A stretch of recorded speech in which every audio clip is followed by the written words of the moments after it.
Trying to reach its ultimate with no ultimatum. Proverbials conveying my verbatim proof vibrations. All right, everybody, welcome back to MMA Mondays with your favorite host of the Pride Rules MMA podcast.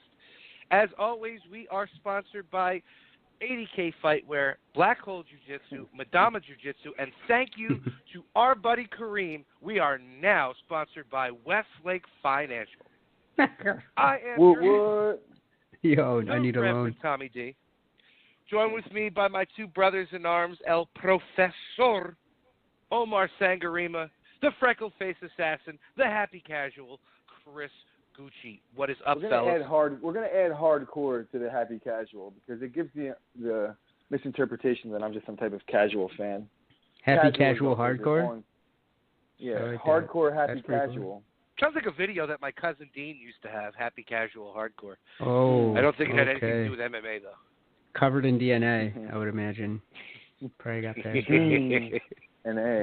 Oh, man. Well, we got a great show lined for you guys. We have Shamrock FC fighter Brandon Lowe calling in to talk about his fight coming up on March 9th for Shamrock FC 303. But I wanted to get into some other news before we talk about the fight night as well. Last night, as you guys know, was WWE Elimination Chamber, and Ronda Rousey was having her coming out party with her quote-unquote contract signing. Now, we all know it's not a real contract signing. It was just a promo to get her out there, finally get her in front of the camera for longer than 30 seconds like she was at the Royal Rumble. And you know what? Honestly, it was awesome. I think they kind of surprised her by giving her the microphone because she didn't have anything set up for a promo, it didn't look like. But the appreciation that she was getting from every WWE fan that was inside that arena, she actually almost started crying. It's nice to see her getting appreciated. She deserves it. I really think she needs to change her entrance music because I don't want to hate Joan Jett, but she's making me hate Joan Jett. Yeah, and Tommy, I think you should clarify that wasn't an actual contract signing because the contract is clearly already signed. Otherwise, she wouldn't have been there. Because I don't want people to think that was just some stage one-time thing. Like, she is in the WWE now. That's official. Oh, absolutely. And no, she told she told Triple H it's real. She's not a Brock Lesnar. What were you saying? I think they did cut her a promo, and she's just really bad on the mic. I think that's going to be her one drawback. And with time, I'm sure she could get good. But she was bad on the mic in the UFC, so that's nothing new. Yeah, it's a little bit different for her now. But I think she'll get it unless they hook her up with a manager who does the talking for her. I mean, Paul Heyman is perfect for that. I'm pretty sure Edmund's looking for a job. No, God, no. Boy. He needs a tax preparer for this coming month, I think. Yeah. Head movement. Yeah. So. But, you know what, it was pretty cool. Movement. She ended up putting Triple H through a table, and Stephanie McMahon gave her a little slap across the chops, and the slap was real. It was definitely legit. Yeah, they replayed it 100 times, and it's funny because even though you know it's staged, Ronda did actually look pissed. Yeah. She did actually look. I don't know that they meant to make it look as real as it was. Is what I'm saying. I think Ronda might have been. It might have been like a Floyd Mayweather or Big Show type of moment where, like, you know, a little too much contact.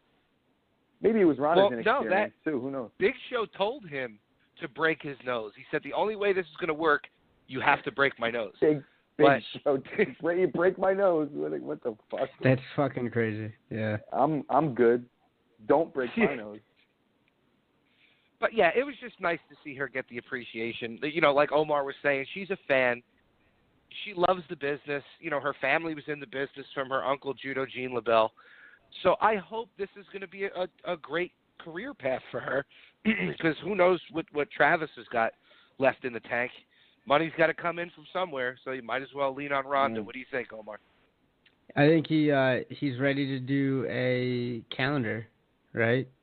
Like a little tropical suntan lotion, Tropic Thunder calendar. I think he's got the poses down. You know, let's get a little more him and song action. Exactly. I think he was. He wasn't too happy in that one photo I'm thinking of, but maybe it could have been cold. Could have just gotten out of the pool. Very underwhelming for a man of that stature. However, underwhelming. I'm very super underwhelmed. He overpromised and underdelivered. Based on his beard and his height. I know it's very vain of me, but So it's like the second version of the Big Brown Letdown. The Big Brown Letdown. This Letdown. version is just actually Travis Brown. Maybe that's her type. We found Ronda's type. Just big, doofy, tall, tan guys. It's just sure to let you down. Who can't get it done. Yeah, But she should have stayed with Schaub though, money wise. But what are you gonna do? Yeah, the kid, baby. No, that's the fighter. Never mind. Yeah. Callan's the kid.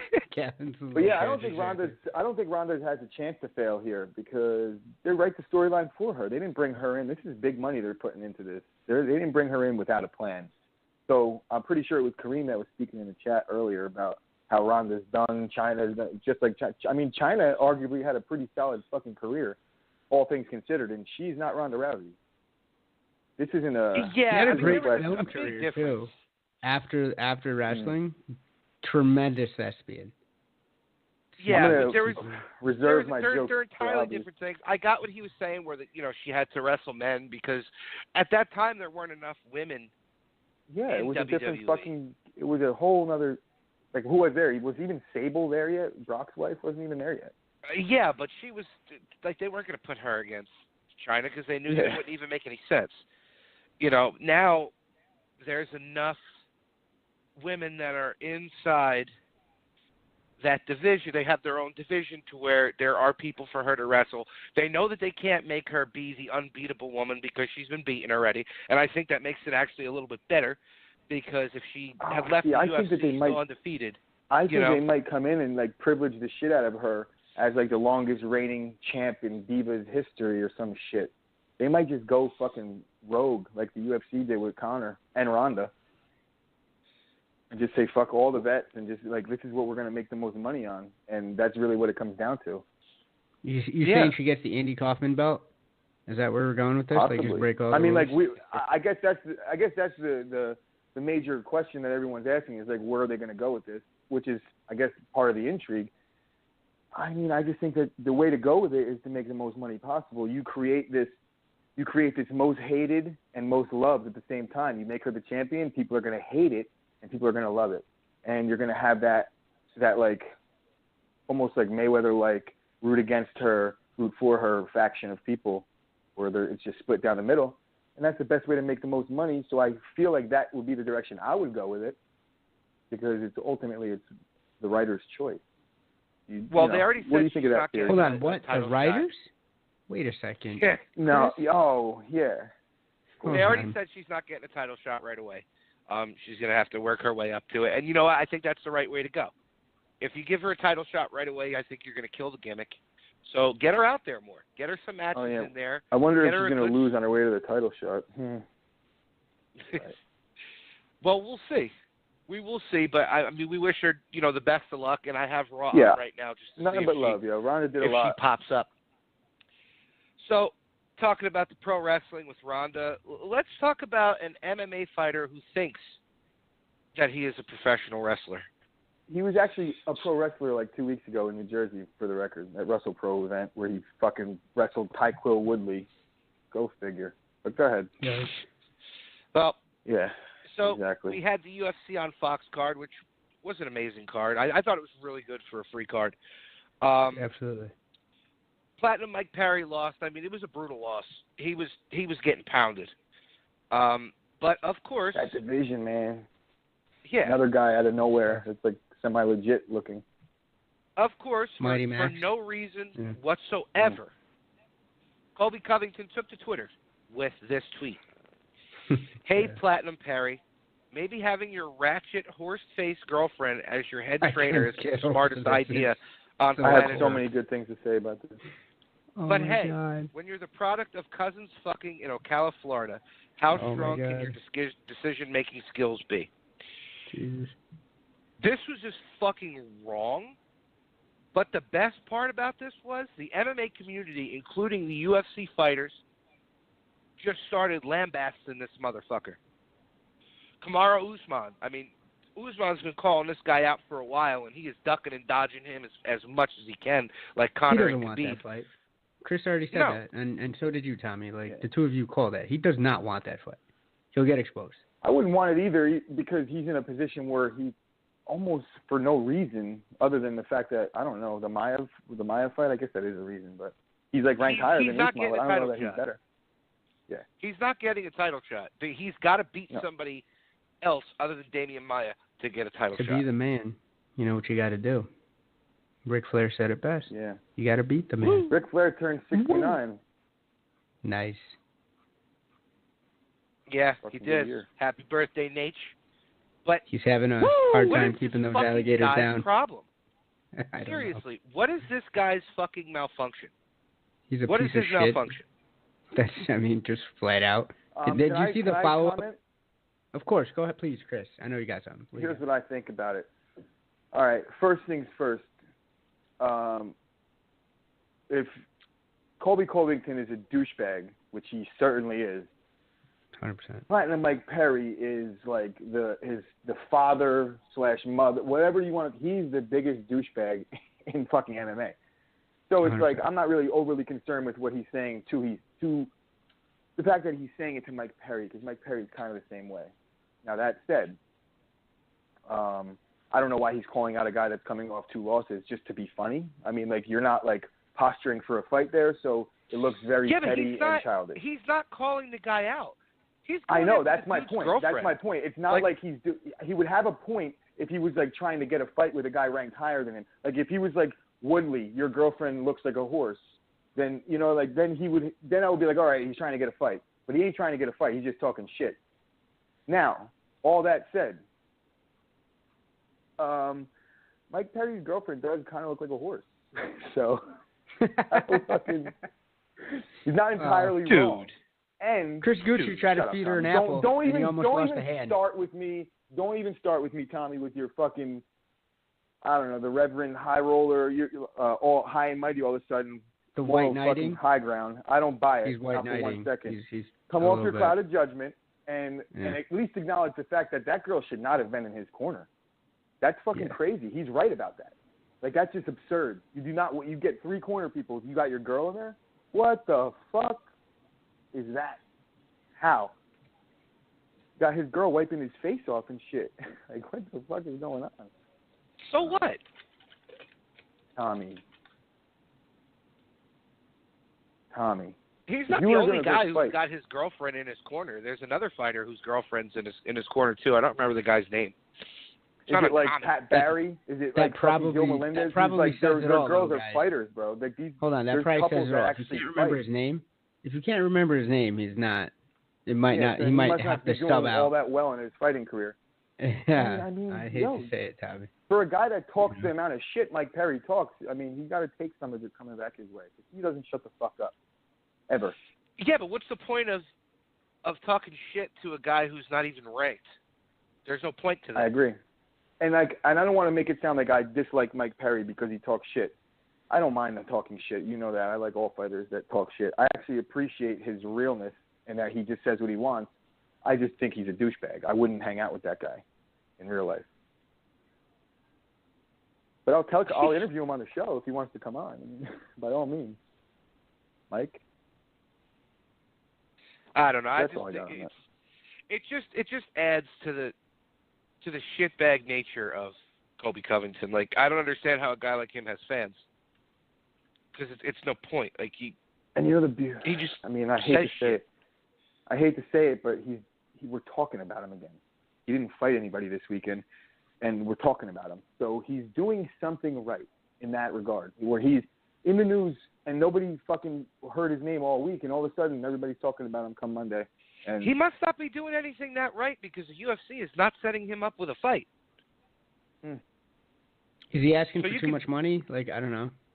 I don't know. I would imagine that's going to happen sooner than later. Like, he's a UFC fighter. Yeah. He's going to get a fight. Well, shit. When was the fight with Maya?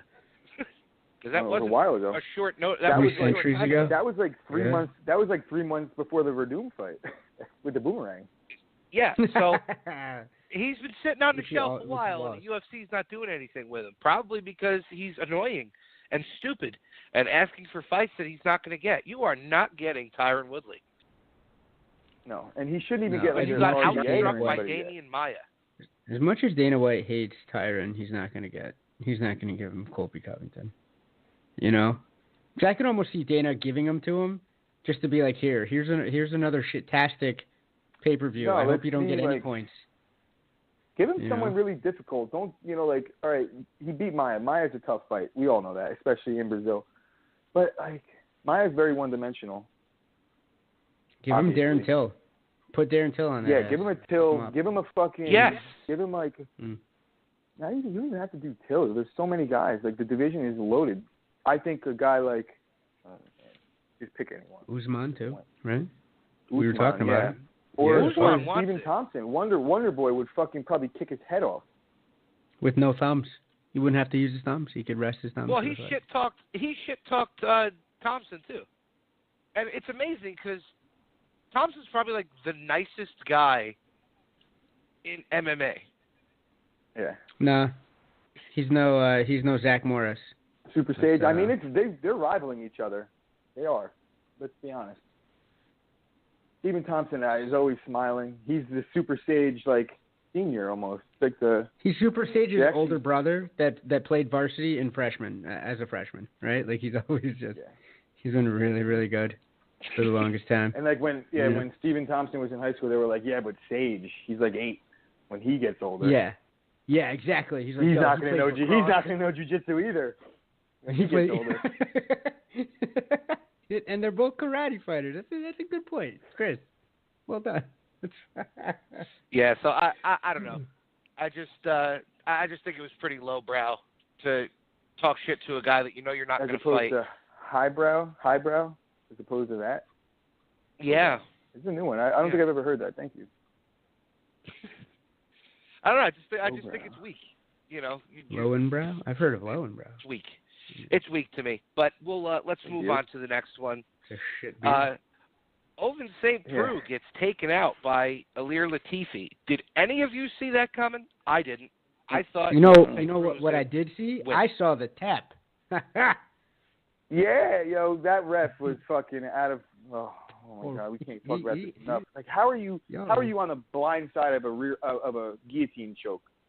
OSP fucked Dan Miragliotta's wife. I have a source, so I think that's why, and he found out about it before the fight, so I think that's why. Jesus Christ! It wasn't Miragliotta though. It wasn't Miragliotta in that fight. It was Tandan, wasn't it? No, it was somebody. I thought the same thing. It wasn't him. It was some guy. I was like, this fucking guy shouldn't be doing that. And then I seen the face. I was like, that don't make sense. I never saw that guy before. Oh no! That was we're putting soldiers' lives at stake here. That was pretty. That was. That was terrible. Was really fucking hurt before he even got choked. Yeah, he was. Dangerous shit going on in that fight. And then he readjusted what was the more choke surprising too. was fucked him up. Yeah. And the more surprising was fucking. And that's even difficult for a guy as short as him to choke somebody out. That's that tall standing. With the differential, you're absolutely right. Yeah. It's crazy. And but what the fuck was Latifi or whatever the fuck his name? He had the balls to call out Cormier. What the fuck? Yeah. Respect. That was the funniest thing of the whole fucking network. Was when Cormier was like, no, this is his moment. I'm going to let him have this one. And then 10 seconds goes by. He's like, you know what? Fuck that. Fuck that guy. He does not want this. He just had to talk his shit. The UFC must love giving me money if they book that fight. I like the way he said it. Yeah, because that's easy money. I will fuck that guy up. Yeah, it wouldn't even be close. It would be just He's like I'll fuck him in my church shoes. I'll give it to him in my loafers. I'll fucking wrestle. But you know what? You can't blame it. You can't blame Latifi for calling it out because the division is fucking terrible. Yeah, you can't. Number 5 guy. Latifi also knows that DC is training Gustafson's ahead of him. No, but Latifi also knows that DC is training for the fight for the heavyweight championship. Yeah. And so I don't know. He should have called out. Latifi is about to leapfrog Gustafsson, his own teammate, anytime soon. Or he should have called out. He should have called out the Turkish dude on the Knicks to do an all Turkey fucking standoff. Yeah. And I mean, he's good at choking tall guys. Probably fuck him up. Okay. Yeah. Something. Can't Well, beef DC. with LeBron. Yeah, something while DC moves up, right? That division's going to be on hold for at least another 4 or 5 months. They should just have a trifecta fight and have the all the guys from Gustafson's camp fight each other in one night in a round robin. The winner gets the winner of the Stipe Cormier fight at heavyweight. Like Same night. Gustafson, Manoa, and Latifi, they're all in the same weight class and they're all in the same triple threat match. Cool. Are you saying like how many of the losers in that fight? How many of the losers of those fights claim to be retired if they're coming from Gustafson's camp? What do you think? All 3, I think. Latifi says he's going to build houses. All 3 of them are going to lose somehow. They're each going to beat each other in a round robin. They're all going to come in with a win and a loss. They're all going to die if it's ref by that ref again. Oh my God. Yeah. Shit. But anyway, all right, good. Well, listen. Let's move on to the next one. You had Jessica Andrade beating Tisha Torres. Tisha looked good. Tisha looked good in that first round. She was countering her strikes really well. She was moving good, but then Andrade just turned it up, man. And just that pace, man. It was a landslide. That pace is hard to keep when running backwards the entire time. Tisha didn't take one step forward that whole fight. That pace is hard to keep when you're getting manhandled by a fucking man. Already, it looked like an adult versus a child. No, stop. It looked like an adult person was fighting a child. Because Tisha Torres' back is defined. Like, she's put together well for a small chick. But Andrade is just another fucking... Andrade picked her up at random times from horrendous angles. We're all somewhat grapplers here. She definitely Cormiered the shit out of Torres a few times. She really with some body did. slams. Even my girl was like, "Oh God, that shouldn't have happened." Yeah, and she took some shots early on, man, coming forward too. I was like, she might get dropped right on her face at one of these, but tough when you're 115 to drop somebody. Unless it's on their head and your name is Jessica Andrade. Fuck me, man. Oh, touche. Well How done, many Omar. times? No, like in the second round alone, I counted. It was like 4 times. And it was from random spots where it's like, you shouldn't be able to pick up somebody that's about your weight, that's also a competitive fighter, that's resisting. You know what I mean? And it was that's what was really she weird. would slam her, and then Torres would manage to get up, get her base back, and then she would just get picked up and slammed. It was like an online UFC matchup, right? Where Tommy's just toying with people because he's getting that work in UFC 3. Shout out to Tommy D. But holy fuck, man. Just like letting him back up, taking you down. Letting you back up, taking you down. She looked at Ben Askren's tape, I think, prior to that fight. She's fucking that poor girl up. We got some good stuff to talk about coming up right here, too. Oh, I'm excited. Got a lot to say about this Jeremy Stevens thing. Yeah. So, congrats to Jessica Andrade. I'm sure she's going to be next in line for the title. But, all right. I know Chris has been fucking chomping at the bit. He's ready to get to this fight. Jeremy Stevens ends up knocking out Josh Emmett in the second round. Little bit of, I don't even want to say controversy. Cause look, Emmett was... Definitely controversy, 100%. He got dropped. He was done. Emmett was done. There was zero need for a knee attempt whatsoever. I don't care if his pinky finger was grazing the fucking mat. There was no need for a knee. You didn't see Josh Emmett throw a knee in the first round when he dropped Stevens. No.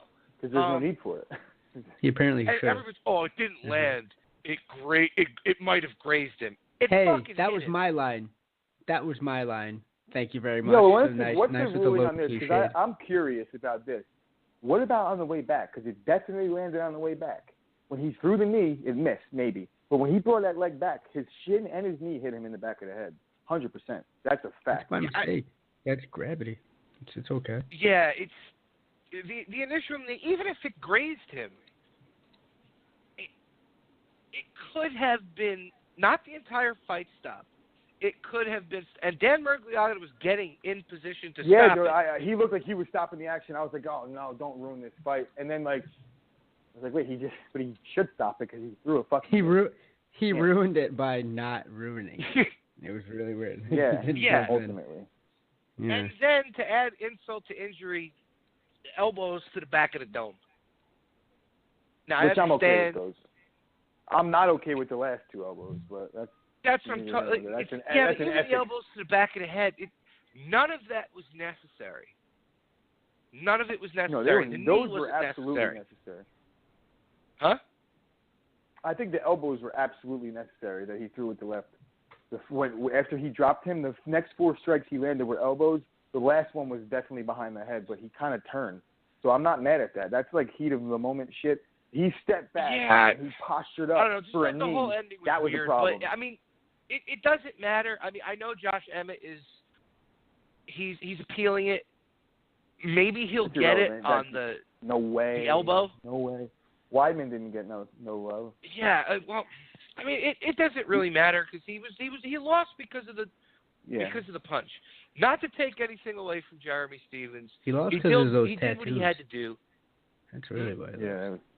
Those fucking clowns on his back? What the fuck is that about? Like, could he? I don't even want to get into that. I'm not going to get into that aspect of things because I'll go on and people will stop liking me because of it. It was right? Scary. I don't like that. Anyway. I mean, he did his job. He did what he had to do. The fight was a good fight. It really was. I mean, it was. It's not as controversial as everybody's making it seem.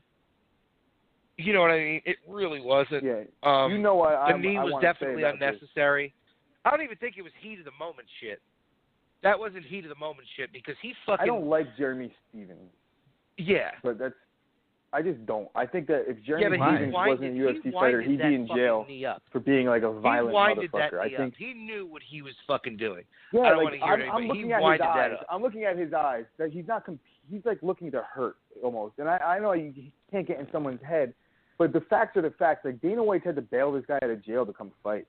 Like he's got multiple assault charges, multiple states he cannot enter. You know, like he's a professional fighter. Why is that okay in this sport? I'm not saying that it shouldn't be. I'm just saying because he's a gunslinger and he's white. Yeah. Let's just say it the way it is, Chris. Fair. That's where you're going. Kill Whitey. Right? Thanks, Omar. But anyway, no.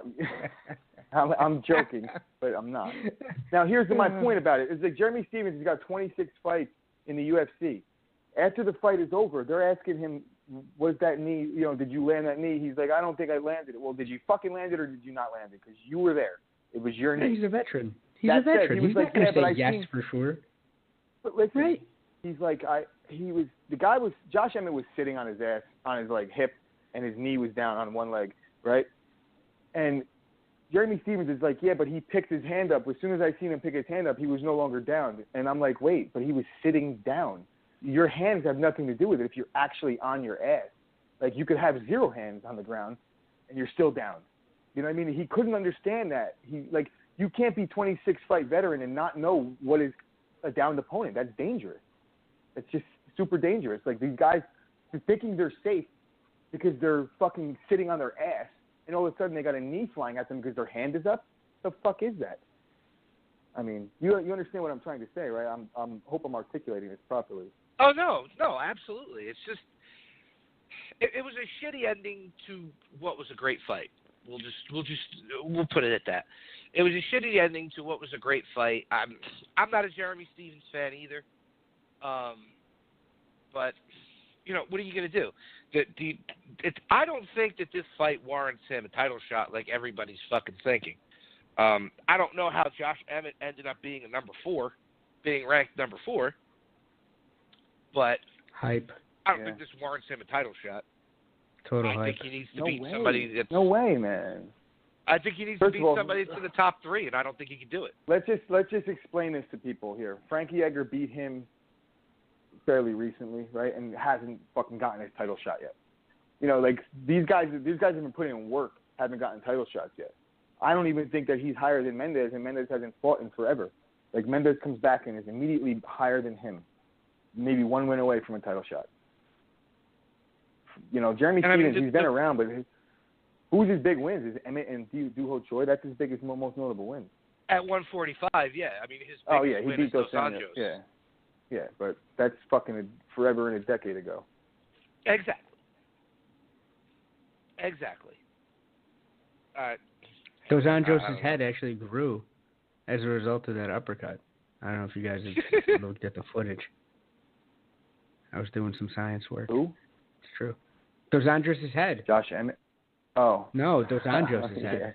That uppercut fucking... that was, it was also the bull semen that he was injecting into his vein. Into his eyeballs. He was mainlining it into his fucking retina. That's where he was going with that. Yeah, I don't understand the allure of, he's got to get his title shot now. I don't get it. Yo, there's only so many titles. There's only so many titles. You can't just everyone get a shot. Like, you gotta... I know that they're doing the Intercontinental belts now and things like that, but give it a break.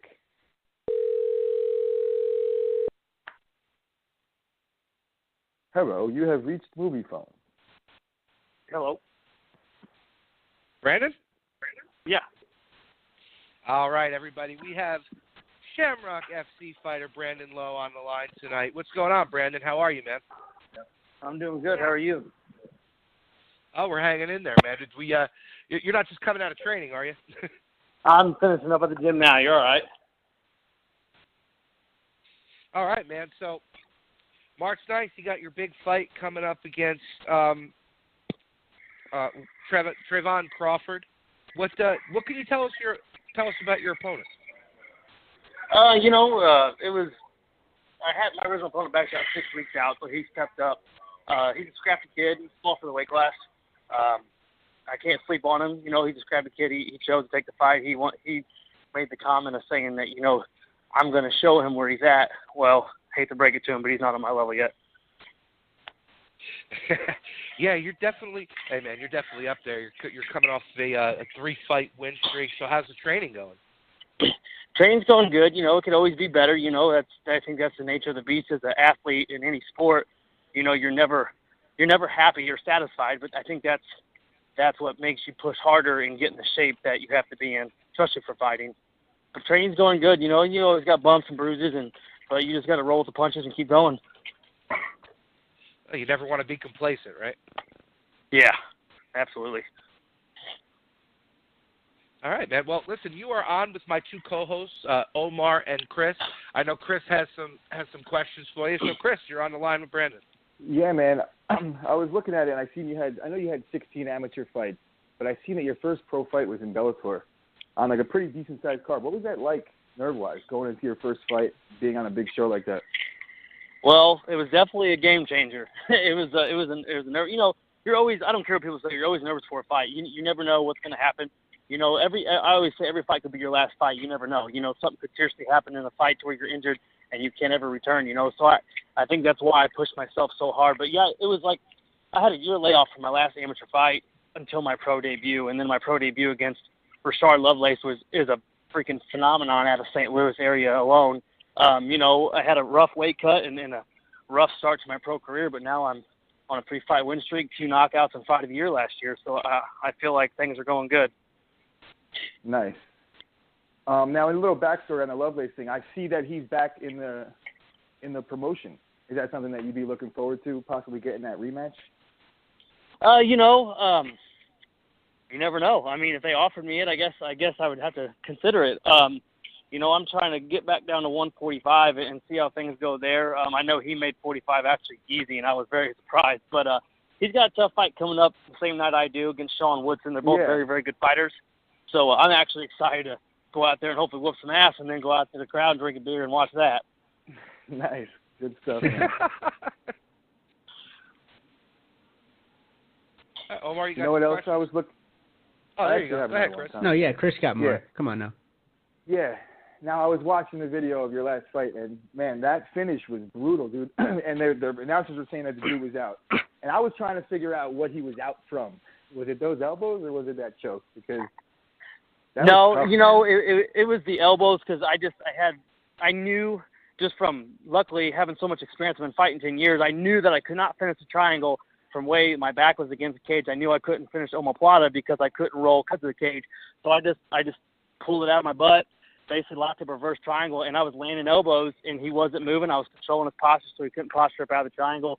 I was right there in my corner. My coach was just screaming, "Keep throwing the elbows. They're working. Keep throwing the elbows." So Yeah, it doesn't look like it's a lot of power, but I'm from a wrestling background. I have very, very strong core and hips, so I can produce a lot of power with very little space. Yeah, definitely. That looked like I wouldn't want to be on the other end of those fucking things for sure. I know going into that fight, there might have been some like bad blood with the camps. Something about a possible illegal elbow in the previous fight. That elbow also looked pretty fucking spot on, if you ask me. That guy looked like he was looking for a way out. He was looking for a way out. So what happened with that fight was it was originally supposed to be at 145. They called me 2 weeks before and saying he can't make it. Can you do a catch weight of 150 and a part of his purse? I said, I'll tell you what, I'll be nice. Let's do 155 and I don't want your money. He comes in 4 pounds over and I still put a beating on him. Yeah, but them elbows were perfectly placed on the ear. If he ever got hit in the back of the head, it's because he was turned away when I was on top of him. But the elbow that actually put him down was nowhere near as hard as the elbows that I hit him with prior to that round. So I think he was looking for a way out, and he found it. Yeah, he definitely found it because that it was a good elbow, but it looked like he just crumbled, and then he was looking for that was the back of my head, but it really wasn't. It was right on the fucking ear. Absolutely, and that's another reason why it took so long for them to rule the decision, because the ref actually went over to the corner and watched the tape before making a decision, and he said they were perfectly legal. So. Wow, that's actually interesting. They're allowed to do that? Is that part of the commission? I didn't think so, but I was kind of wondering why it was taking so long. And I walked up to the ref when he walked to the center of the cage after the fight, and he goes, I said, "Were those legal?" He goes, "I watched it." He goes, "They were perfectly on the ear." So, okay, so I never want to be a dirty fighter. They could have used that shit this past Saturday. Absolutely. The whole Jeremy Stephens situation. Well, I think this means the UFC needs to do more shows out there where you can use the instant replay to the fighter's advantage. And right, we're going to do a little shameless plug for you. You're going to start infusing some of the local talent into the undercards in the UFC, and that's one thing that Bellator does when they come to St. Louis, and that's another reason why I got on. And I think that's really cool of them to give them guys from the area a chance, at a bigger show, because believe it or not, St. Louis has a very high talent pool of fighters, believe it or not. There's a lot of guys that I've trained with St. Charles MMA that are in the UFC now or has been. Yeah. It's definitely a fight town. There's a lot of boxers from St. Louis. I mean, Woodley. Isn't Woodley from around there? I mean, I think it's... Absolutely, yep. So the Missouri, Kansas scene out there is definitely legit. Well, the wrestling out there is legit, that's for sure. 100%. Yeah. Chandler? Didn't Chandler go to Missouri? Yeah, he went to Mizzou. See? Omar, you're up, brother. Well, I just want to piggyback off of the elbow conversation. So, what did you think about what went down this weekend with the knee, the elbow, that whole thing? I think, like I said, it's kind of, some situations are kind of weary because, if you hit somebody in the back of the head as they're turning away, that's really not your fault. That's them putting their head in the spot. Now, the knee, on the other hand, yes, it was not very flush, but he said they changed the rules in that town or state. I don't know, but that would be an illegal knee from the rules that I know. Yeah, the dude was sitting on his ass. Like, you could have two hands up if you're sitting on your ass. It's an illegal knee. He just doesn't know the rules, which is another issue in itself. But Fugazi. Yeah. So completely sounds nuts. What's the weight that you feel 100% competing at, to where that the weight cut's not going to be so tough for you and you're comfortable fighting there to give your best on fight night? Man, I used to. Later on in my amateur career, I finally cut down to 145, and it used to be very easy. Back in 2013, I've had a rough life, which brings to my conclusion is back in 2013, I went through like a real bad depression, and come to find out my adrenal glands, my metabolism, thyroid, everything was out of whack. So 45 was very difficult. That's another reason why I made weight at Bellator, but I basically was a walking zombie, and that's why I performed like shit. But I put on more muscle mass. I'm still lean, but I put on a lot more size as I got older. But I feel at 55, I have really no weight cut usually at 55. But it also depends on who I'm fighting, because a lot of guys can make that cut from 190 down to 55 and just monsters. So it really depends on who I'm fighting. But I really feel good at 55, honestly, just because it's not a huge weight cut. It's more my natural weight. So I'm wishing they would change weight classes a little bit. I think, 45 is starting to become very difficult, but 55 is easy. I think they should do like a 150. That would be perfect for me. Yeah. Especially at the lower weights. I mean, all weights. I think that it's too much with the weight cutting, and they're giving out belts like it's fucking candy nowadays anyway in the UFC. So It's not like they're diminishing the champion. Like there's so many champions as it is. There's an interim champ in every division. So I agree with that. It's for the fighter safety more so than anything. Plus, performance-wise, I think you'll get better fights. Absolutely. Or do same-day weigh-in. Like wrestling. Back in high school, I'd cut some weight and then wrestle that day. That would push people to fight at their more walk-around weight, and you won't have the dangers of cutting weight. Everyone had to do it, yeah. Yep. That's a good point. Yeah, I know a lot of people talk about that. I don't see MMA doing that just because of those guys that will do that crazy cut and try and, make it on that same day. Absolutely. And when you get to the lighter weight classes, the lighter guys can't cut as much weight as the bigger guys. It's just naturally they don't hold as much. They're naturally leaner and they don't hold as much water weight as, say a 205 or a heavyweight. Yeah. That's why I say it's easy. They should have more weight classes, because those guys are already super lean as it is. So they're trying to make a super cut. 10 pounds of 145 to 155, that's a huge percentage of your body weight at those Absolutely. 10 pounds. So, like the 10-pound difference at 145 to 155 is vastly different than, you would say like 205. I wouldn't say 205, but 85 to 205. The percentage is almost way bigger. Oh, yeah, absolutely. All right, so you're good at 55. So with this fight, if and when we know you're going to pull this one out, do you think this is going to kind of start skyrocketing you towards the championship there at Shamrock FC? I definitely hope so. I feel that a 3-fight win streak with the last two fights especially, and winning fight of the year, I don't see how that can't put me in title contention here.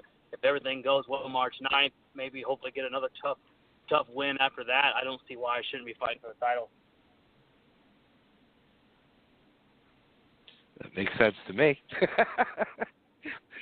It definitely makes sense to me. So, all right. So you had that. Now, I wanted to ask you this because we had another guy on. He was a local guy that fought for Bellator when they were in New York. When you fight for them, do they talk to you about, maybe re-signing you again, or is it just like, okay, well, we'll talk to you somewhere down the road? What happens with that? I didn't really hear nothing, honestly. Since Shamrock got a deal with Bellator and they came to St. Louis, I got on the undercard. It's like a feeder thing. It's just pretty much a one-fight deal until down the road, hopefully. Obviously, I've been fighting 10 years, and I'm going to be 28 years old. I hope to someday definitely get on the stage of Bellator full-time, or the UFC, hopefully go to the Ultimate Fighter House if I have to, or something like that. I know the sport isn't meant to do the rest of your life. You physically can't do it, you know what I mean? So I don't know how many years I got left. So that's why I always try to do my best every fight, like I said, because injuries could happen, or there's always a brain damage. You never know. It's not baking cookies. It's, you're literally beating someone else up. So people think that it's such a glamorous life. The fight life on the way up to the big show is not easy by any stretch. It's like people. Of course, people are kind of nosy and ask, well, what are you going to make if you win this fight? Oh, that's pretty good for one night. No, it's not one night. They don't realize the preparation of 3 months of training camp.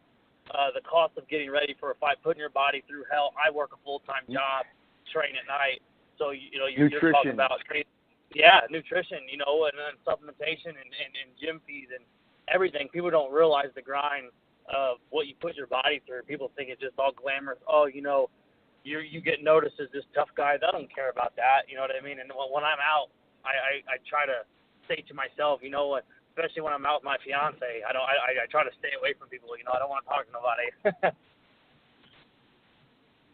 Well, there's nothing wrong with that. I'm sure I'm the same way. Three of us I'm are just not pretty a much fighter. like that too. Yeah, I'm not 3 or 4-1 in the professional fighter division. I'm the same exact fucking way. I can't talk to people either. No. Yeah, I remember the first night I took her on a date, and like I couldn't get 2 steps without people stopping me, and I was like, man, this, like, I don't know, I got to go somewhere else because I'm trying to get to know this girl, and people are bothering me. Yeah. That's not gotta all be cool bad. for her. I mean, it's like, I was gonna say. I mean, that must suck, but it might be a little cool. You know, it's like, no, but I understand where you're coming from, man, for sure. Well, hey, man, you know, she's got to get used to it. If you turn around and get signed by Bellator or the UFC, you're gonna have people coming up to you all the time. Oh, absolutely. I got a lot of good supporters around me, and friends, family, sponsors. But she's definitely another reason why I push myself so hard. You know, because I want to make myself proud, but I have to make her proud. You know, and I know she's proud. She'll be proud for whatever I do, but the love and support I get from her is just unreal. That's amazing. See, look at this. The guy's giving a shout out. Got to respect that. Absolutely. So yeah, is she a fight fan? Is she a fight fan too? Or? Yeah, you know, she's watched him. She's always watched him, and you know, went to fights and stuff like that. And we know the same people that I used to train with and fight with and stuff like that at the gym. So she's always been around it, but obviously she's never dated another or a fighter per se, and she you know, she's just a nervous wreck. Let me just tell you that. Yeah, I could imagine that.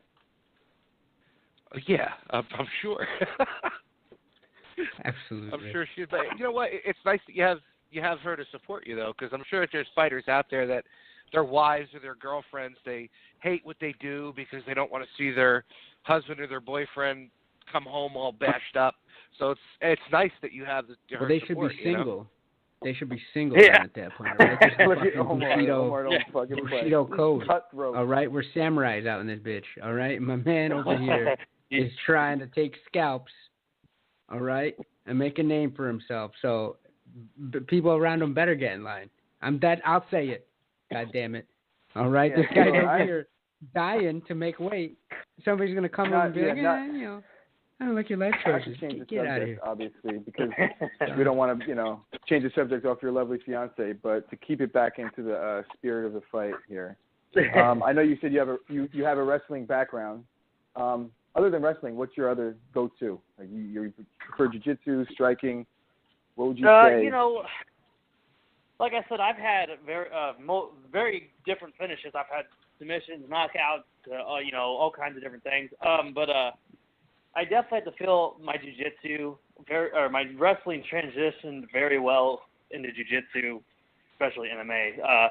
So I definitely feel my ground game. I feel very, very confident with a lot of people. Mm-hmm. Do you do any gi training at all? You know, I never used to. And I did start doing that. I've been doing gi a lot more, probably since the last year, and I tell you what, believe it or not, I feel it's helped my game tremendously with, especially my grip strength, along with transitions and everything, because the gi slows you down so much more, and it makes you be more technical because you got handles and people to pull on stuff. So it's definitely made my no-gi game a lot better. I know what Tommy's next question is going to be already, so I might as well just ask it for him. Go for it. Being that you don't train gi traditionally, do they promote you anyway? Is that your next one, Tommy? Like, how do you do promotions? Because Tommy always asks that for guys that don't train gi. I'm still, believe it or not, I'm still a one-stripe white belt. That's awesome. Just because you don't have a lot of people that do belt rankings and no gi for some reason.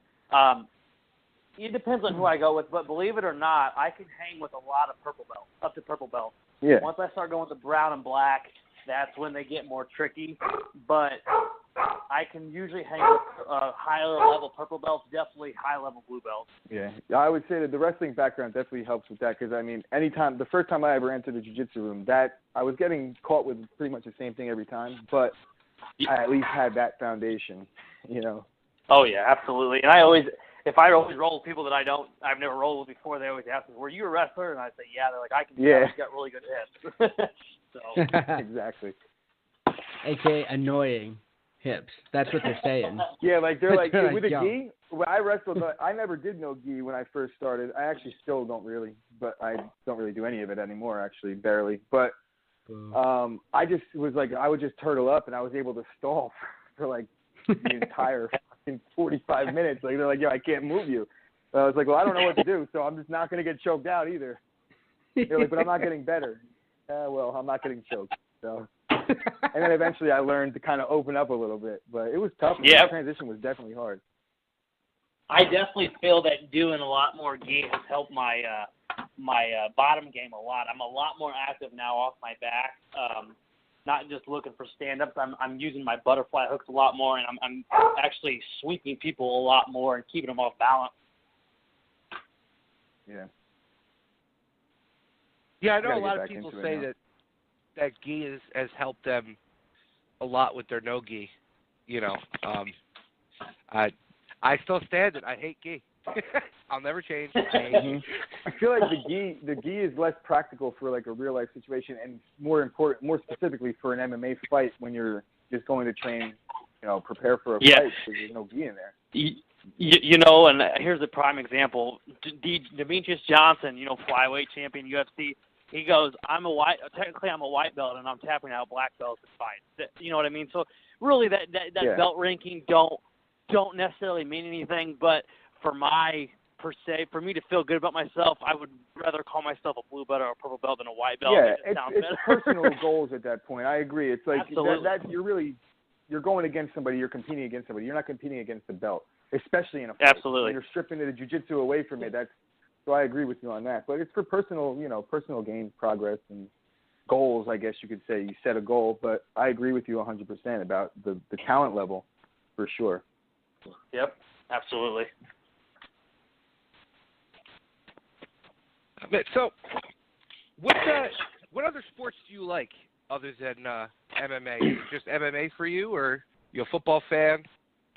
You know, for the longest time, it was nothing but MMA. I met my fiance, started watching hockey, and believe it or not, I love it. I never used to watch anything but fighting, and then she's a Blackhawks fan, you know, so there was the Blues Blackhawks. It was on our first date, and it was Blues Blackhawks. There were so many fights, and I go, "Is it always like this?" She goes, "When they play, it is." And I go, "I love it. That's great. This is awesome." Yeah. Oh no, you're talking to guys from the East Coast. So. Tommy's a Rangers fan, and they're struggling. Yes. Easy. Yeah, well, that is the allure of hockey for new fans is if they've never watched it before, they see the fights that go on and automatically they become fans just because of the fighting. It's awful fighting. Yeah, yeah. I'll tell you what, though, I can't skate, so I know I couldn't fight on ice. Yeah, that's what I'm saying. It's that's awful what I'm fighting. saying. I could ice skate. I just can't stop. So I could get going. I just have to fall or hit the wall. Well, it's funny, you know, they get tapped they get sucker punched really good and they drop to the turtle position. They just get ground and pounded. That's the extent of what happens. Or if they pull the jersey over and they get cold cocked, that's pretty good too. Yeah. Well, you know, maybe you'll start playing hockey while you're doing MMA. You could teach these guys how to fight on the ice. I tell you what, if I love fighting, but if I could have done something else, it might have been hockey because they make a lot more money than we do. Yeah, not the much. Checks are fat. Not much. The checks are fat. Get out of here, not not much. Come on. Stop it. No. What are you talking about? No, I'm telling you, Hockey players it's get not paid, much. bro. If you look at their payouts, it's not. If you're like one of the top in the NHL, yeah, you're getting paid really good money, but those other guys, they don't. They're not. That's the lowest paying sport, probably next to soccer. Look it up. What, next to soccer? Hold on. Next to soccer? What the fuck are you talking about? Mexico just made like 500 million euros.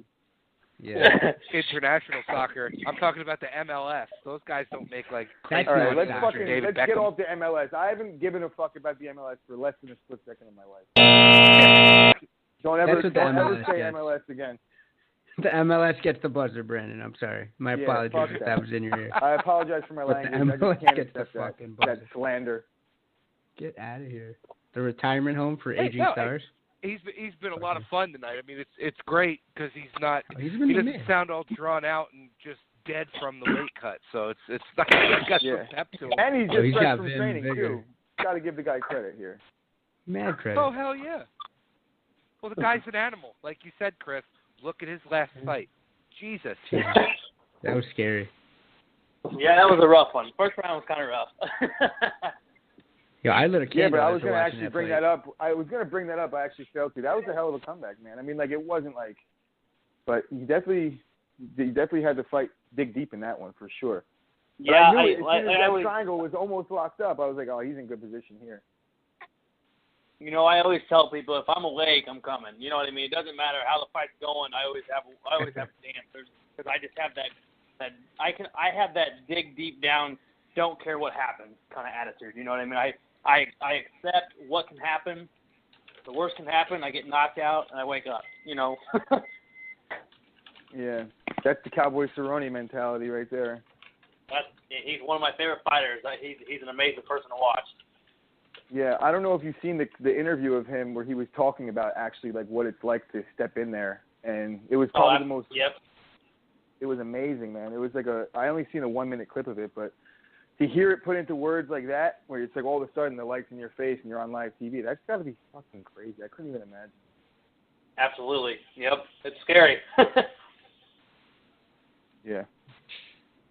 Well, hey, we know that's not going to happen to you because, like you said, if you're awake, you're coming, and we think you're always going to stay awake.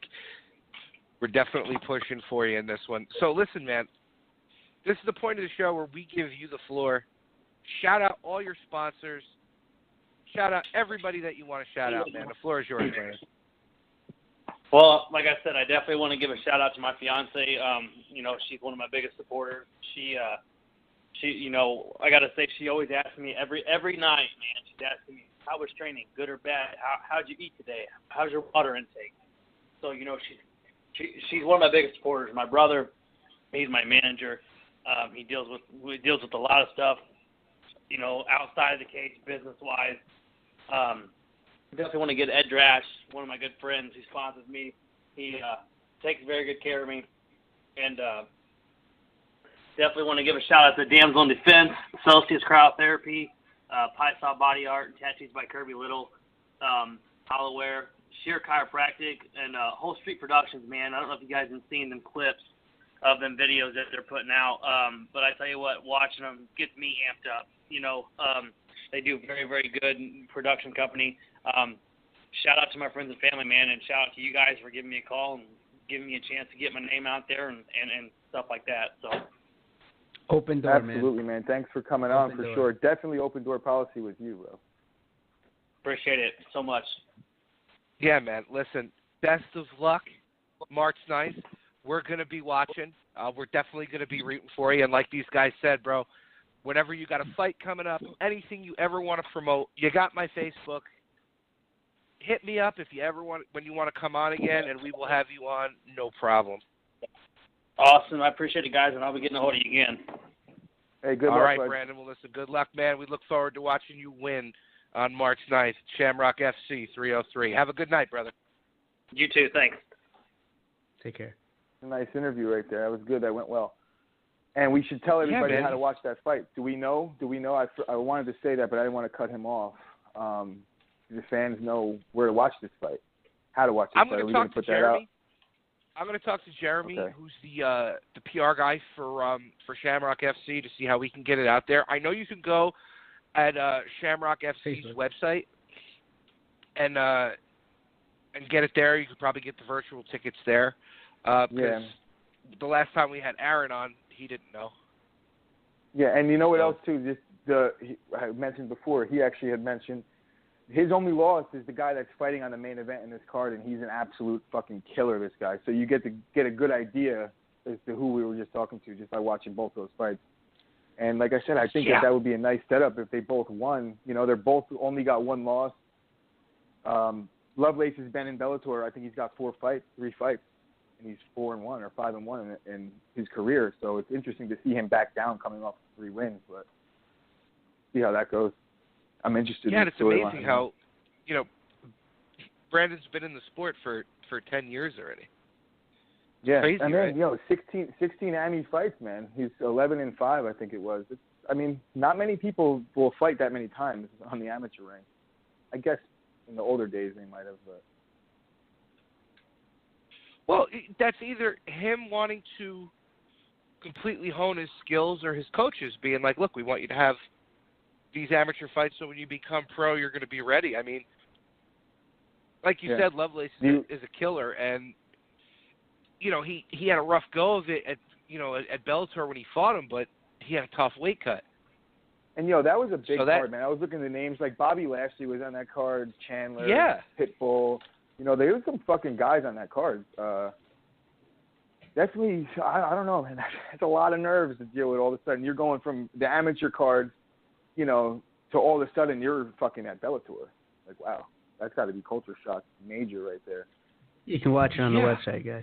By the way, you can tune in on the website, which Omar. is Omar Shamrock. for the win. There we go. We got our IT guys on it. That's me. ShamrockFightingChampionships.com/watch live. Powerful Omar. There you go. All right. And you can also watch the weigh-ins on Shamrock FC's Facebook page. Yes. Beautiful. So where does this leave us now? Do we talk to Ortega? Because I want to.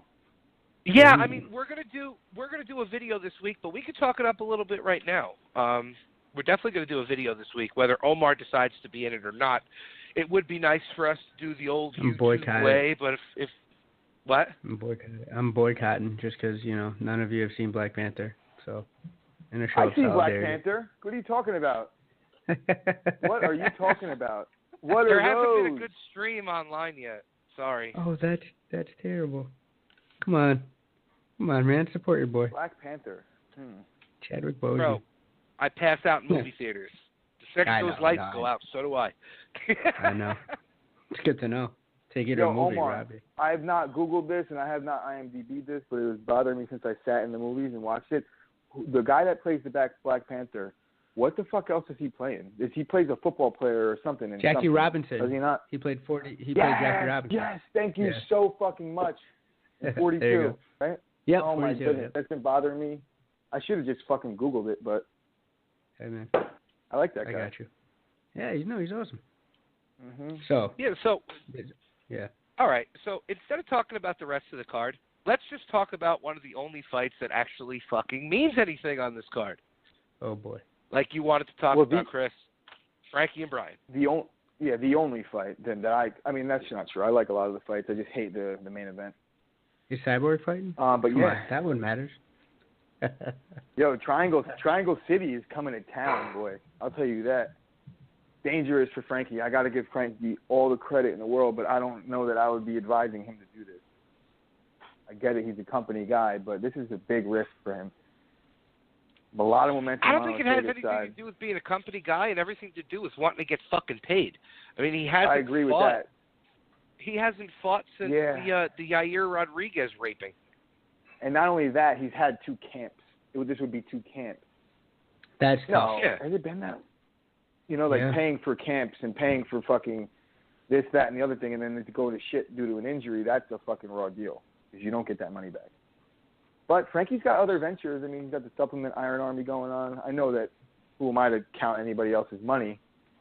It's just it's a fucking dicey proposition no matter which way you look at it. Ortega's a tough fight with momentum. I will be like anyone but him.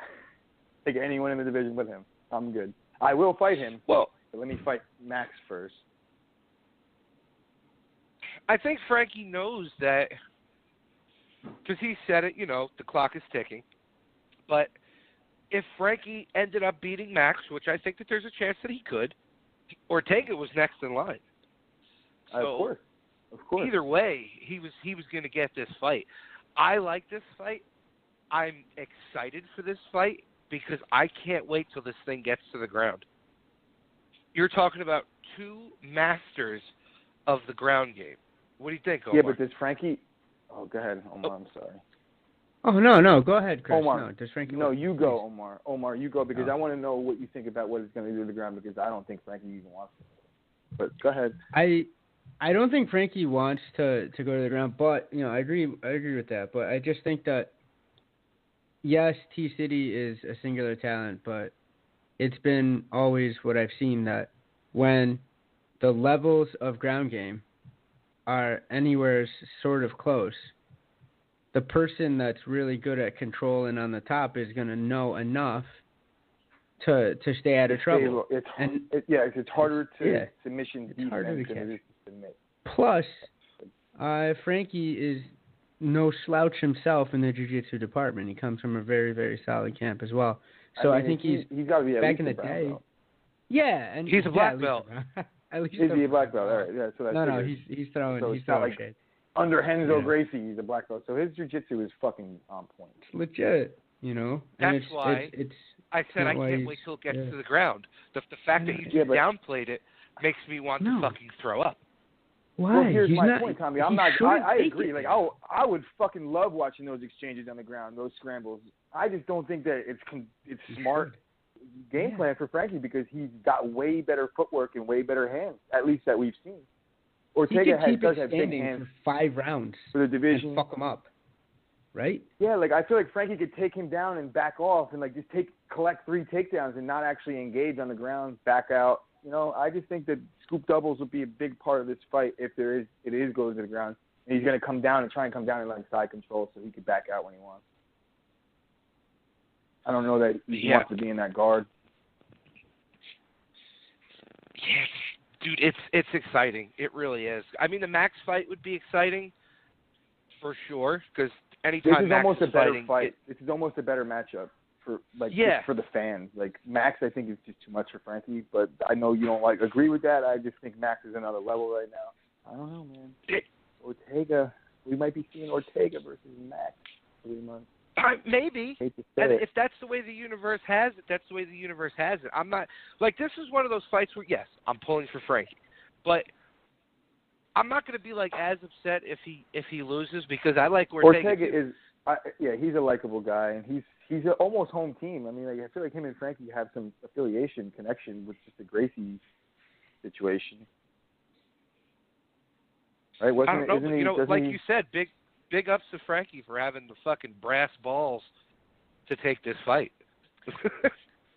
Yeah, I'm not taking this fight because fair. here's the thing. I think Frankie could have kind of said no to this one. Let me get someone else, and the UFC would have probably obliged.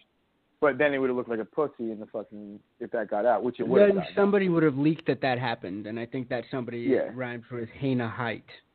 I think would have said eventually that Frankie ducked. Which is a shame because they should have threw him a bone, man. Like get the guy paid. They wanted to put a name on it because they knew they couldn't actually save the card with Cyborg. So they tried to fake save the card with Ortega and then make it a pay-per-view with fucking that. Don't even get me started on what that is, but I think Cyborg should have fought Ortega. They fucked him over. They fucked over. Yeah, they should have Frankie had Cyborg against Frankie as the main event.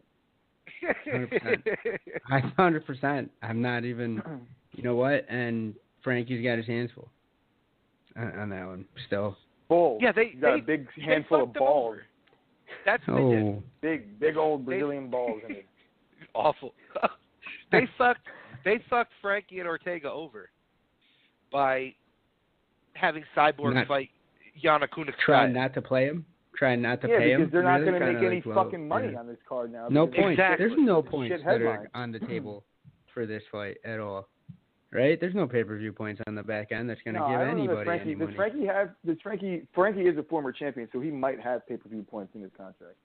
He should. Nick if he Diaz doesn't, his fucking management team's Nick fucking Diaz up. is the only non-champion before his brother to ever negotiate pay-per-view points into his contract without owning a belt. Game changer. Well, like I said, congratulations, UFC, for having the most streamed pay-per-view in UFC history. Congratulations. Yeah. Yep. I'll be streaming it. But before we sign off, you mentioned something about pussies. Let's talk about a pussy. Who, Carl? Conor McGregor came out last week and said that he offered to, quote-unquote, save the card and fight Frankie Edgar. Now, the details weren't out there as to whether it really happened or not. Well,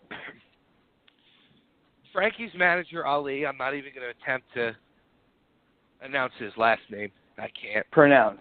It's not announced. But it's pronounced. If you announced it while pronouncing it well, that'd be a double whammy. It, whatever. Yeah. I'm not even going to try. You try pronouncing. I'm going to penetrate a fraud in a second, but it's a shout out to the shot. He stated that, yes, Conor McGregor did say he would save the card and fight Frankie Edgar at the weight limit of 165 for the 165 title. That's your boy, Chris. That's your boy. Conor, bless you all. Fuck him. Conor's the fucking man. He is the game, bro. Don't be hating on Conor. Don't hate him. He's a fucking idiot. Him. Yeah, okay. But how? First of all, Frankie, you're lucky. You're lucky that got turned down because Frankie's funeral will be. What's today's date? When's the fight? The 3rd.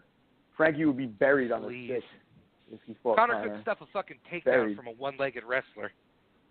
Conor would not have to stop the takedown because he'd sleep his ass with the first left hook that he threw. I'm sorry, Frankie, but you're going to bed if you fight Conor McGregor. You're going to sleep if you fight Max at 45. Omar went quiet from laughing so hard, I think. Listen, I'm just letting you guys go back at it. Frankie doesn't weigh 155, soaking wet, so he's going to fucking fight at 65? Well, yeah, but that's which one of you is Al Bundy? Is what I want to know. And which one of you is Peg? That's the whole point. Killed. The fucking guy is a snake oil salesman. He's a piece of shit. He's a piece of shit. He don't want to fight anymore. He's fucking retired. Good for him. I wouldn't want to fight either. I made $100 million. I'm going to go in there and get beat up to like make 20 more. If I made $100 million doing anything, you know what I would do? I would be on a yacht. I would be on a yacht with my girl. I would buy like Tommy a phone right now, and it would just be a phone so that I could call both of you guys and tell you, hey, you know who's on the line? D's nuts, and hang up once a week. That's what I would do. Big old Irish balls in your chin, Tommy. It's just funny to me how he comes out with that the day that Dana White announces that they will be stripping him for the title, and the winner of Khabib and Tony Ferguson marketing move. Will be the undisputed champ. I dare Dana White to knock on Conor's door and say, "Give me that belt." That's what got him. That's what got him the $100 million to begin with. You're gonna need an army to take that belt. No, just send that Irish mobster that put a hit out on him, right, Tommy? Like, okay. Yeah. But fake news. Maybe that's why he's not fighting. Oh, okay. Oh my God. Look into it, bro. Are you gonna hit me with the look into it, bro? You bastard. You're about to. They say documentary. That sounds like my brother. Every time my brother argues, they said. Yeah. Who's they? Who? The Illuminati? Yo, Carl's got a main line to the. If he does, I want in. That shit doesn't fly in court. I'll fight him at 165 for the vacant 165 title belt. That's fine with me. I want more belts anyway because belts don't mean anything. So whatever. All right, it's a hood. I don't see that happen. I don't see that the belt thing happening. I don't. Even though it should. You're right. I just don't see it happening. It should. Come on, guys. When you say you don't see the belt thing happening, what do you mean exactly? Like Frankie's not getting the belt? Oh. No, I don't see. Oh, damn. A 165 title belt. I'm trolling you, Tommy. No, it's not. I know you are. Stupid. Why would they make it 65 anyway? That's too close to 70. You know, like. Then bump it up to 75. That's not going to be where they do it. Come on. Every 10 pounds. 60, 70. They would have to eliminate 70 and then do 65, 80 or 70, 85. I don't even know how the fuck they would do that. 190, like a cruiserweight. You're just calling out numbers now, Chris. Come on, man. Yeah, I'm fucking. You're just calling out numbers. Leave it alone. I have to write it down if I want to be able to actually understand it. I was like, wait a second, where the fuck is it? Yeah, I'm half retarded. Fully. That's all good, bro. Come on. It's all good. Come on. I wasn't going Reel it in, Gucci. Reel it the fuck in. Yeah, I don't know, but honestly, that Frankie Ortega fight, I'm excited for it. It's probably the most exciting fight on that card. But you know what? Mackenzie Dern making her UFC debut. I'm kind of excited about that to see how she does. And Kat Zagato finally coming back. There is one fight I can give absolutely two shits about with Orlovsky and Stefan Struve. Show some respect to two veterans. I have a question, Tommy. Could you give two shits or could you not give two shits? I said couldn't give two shits. By what you mean by this? The grammar police is here. Bro, just because you can't fucking Homac at Ocean County or fucking Middlesex County College, okay? Homac. I wish I took Homac. Could you announce that better? That would be fun. Tommy? Just announce it a little bit better. Could you announce it or... Yeah, you're struggling, bro. That's your tongue, Tommy. But yeah, Omar, to what you had said a couple weeks ago, I thought fucking Stefan Struve was done fighting too. I thought he was dead. Doesn't he have like an enlarged heart? He has 3 hearts that are all the size of Dan Hardy's 1 heart, and Dan Hardy's 1 heart is enlarged in and of itself. Therefore, he could die at any time. And we're not talking about like the lion heart or like the he's talking about like his heart is actually enlarged. Physical organ. Testosterone and too much blood sausage, I think, probably for Dan Hardy to eat that shit over there. Well, since you're probably not going to be on the video, Omar, because more than likely, that's a safe bet. It's a safe bet. You've boycotted. Who do you think is going to win that fight? Omar always said he's got a face made for radio. Yeah, I'm telling you. All right. He's got his ear to the ground for radio. Oh, you son of a bitch! Yo, that's fucked up. You need to announce that better. I quoted Omar. I guess you quoted Omar too. I've heard him say that. Mm-hmm. Oh, you've heard him? Look, all of you, both of you, just tag teaming me. I'm feeling. Stop it. I'm feeling like Dakota Cochran. All you got to do is like Dakota Cochran. We'll let up. The rest didn't see it. Keep on choking them. Yeah, exactly. Oh no. He's giving him the OSP. Jesus, he's dead. But yo, I don't want to go off topic here, but I have something that just popped into my head, Omar. And I know you went last time that they were local. Joe Rogan, April 6th, the day before. I would like to go to the weigh-in and then there's the Rogan thing. But they actually weigh-ins are free. And it's like Rogan's playing. We'll talk, for sure. He's doing a new hour. On the 6th, yeah. He's doing a new hour than the one I saw. Even. Yeah, of course. He's not coming to the East Coast with the same material. There's no way. Nah, we throw shit at him. We'd be like, yo, go those back to Boston. tickets go on sale yet? Because if they were on sale, but he's still promoting it because he's posting it every day on social media. Like that he's going to be there and buy tickets. So if they were sold out, I would imagine he posted, "Thanks guys for selling out my show again." Yeah. Which they will be sold out. They will sell out for sure. That's 100%. They sell out. Just punch somebody and take their tickets. Give me your phone. Yeah. Plug it. And I would like to go to the event as well, but I have a feeling those tickets are going to be super expensive because it's just a huge fight. Because Brooklyn? Just because Brooklyn? Well, you could always wait for the AC card to watch Edson Barbosa fight Kevin Lee. I would love to. You don't think I got my eye on that shit too? That's going to be a great fight. That's like. And that's a fight that 3 of us called. Yeah. Yeah, we did. That was a unanimous decision for private. If you guys didn't know, I'm currently patting myself on the back right now. Tommy, you could do it. I heard it. We did call that out. I was right? hoping it was patting the back instead of what else it could be. Mm-hmm. So I thank you for clearing that up for us. Like this? Oh boy, you went there. Woo! Jesus. Yeah, but you know what? It's nice that they're finally giving Barbosa some goddamn respect.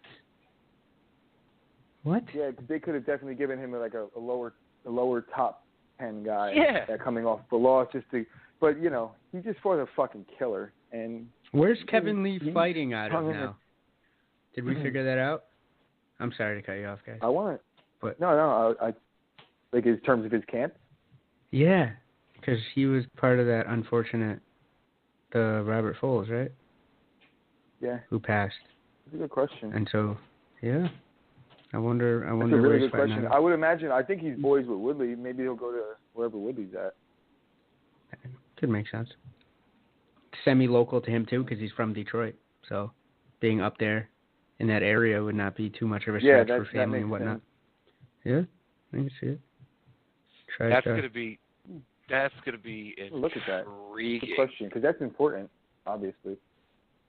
Oh, I mean, we haven't heard about any camp changes or anything like that. Yeah, but I don't know that the camp exists anymore. I think the problem. camp. So, yeah, and he's. I know he turned down fights because of this is a touchy thing. This situation. This situation isn't something that's it's not like something bad happened where like someone fucked up, like it's tragic. So I don't want to comment on it. Anyway, yeah, I don't know, but I'm definitely excited for that card. I don't even know about the rest of the card, but I'm excited for that fight.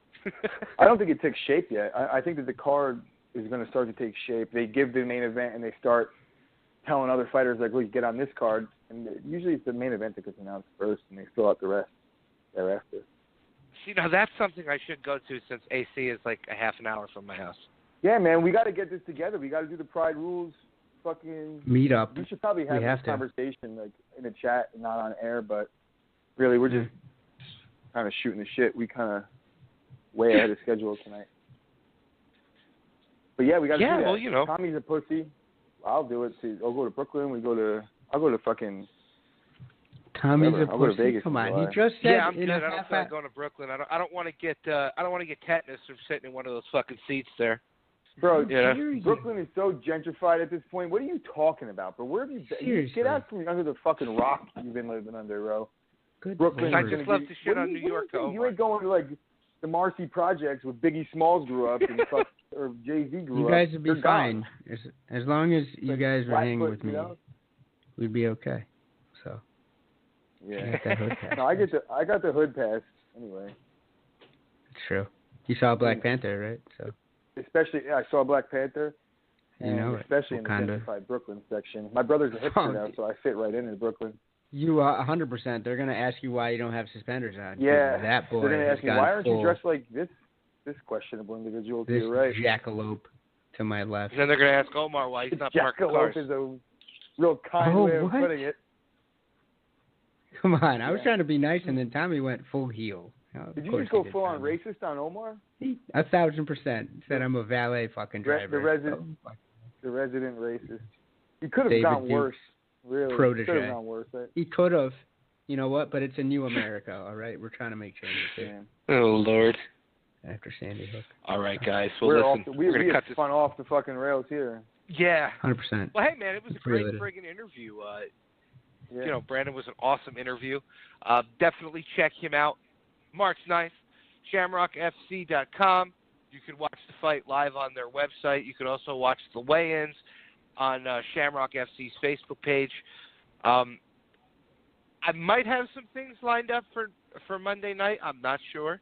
I think Jeremy from Shamrock FC, the PR rep, might want to come on next week.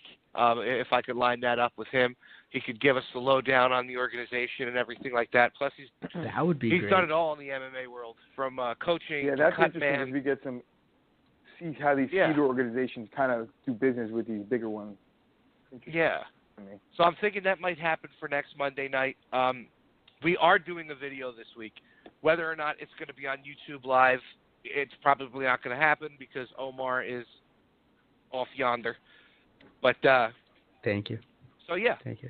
So we'll figure it out. If not, you'll get to see Chris and I on Instagram Live and Facebook Live doing our fight picks for the upcoming UFC 222 most streamed event in UFC history. Yes. Oh, shout out to our sponsors, Black Hole Jiu-Jitsu, we'll all be doing our Fightwear, yes. Madama Jiu-Jitsu, 2-Minute Warning Sports 360. For my two co-hosts, Omar El Professor. Westlake Financial. Yes, a big shout-out to Westlake Financial. So for Omar El Professor Sangarima, see if he gets the freckled-faced, happy hardcore assassin, fucking Chris Gucci. Wow. He got it wrong, but he got it wrong, But it was. No, he it didn't. was the effort was there. Yes, he did. It was an upgrade. There was no casual in there. There was no casual. He left out the casual. Yeah, but now you're the happy hardcore assassin. You called me the That's happy pretty dope. hardcore assassin? Like, what the fuck is There you that? go. The freckle, Take it, bro. The freckle face happy hardcore assassin? It would be good. The freckle face. Well, I didn't want to talk about your hardcore happy hentai. casual. I didn't want to talk about your fucking hentai obsession, but, you know, if you want to take it that way, you can. What the fuck is that even mean? I don't even know what that means. That's so many arms. That's too many arms, guys. GTFOH. Too many arms. Man. Listen, guys, I am the Reverend Tommy D. We are Pride Rules Podcast. We will see you guys next Monday night. Good night. Tommy, go fuck yourself. Okay.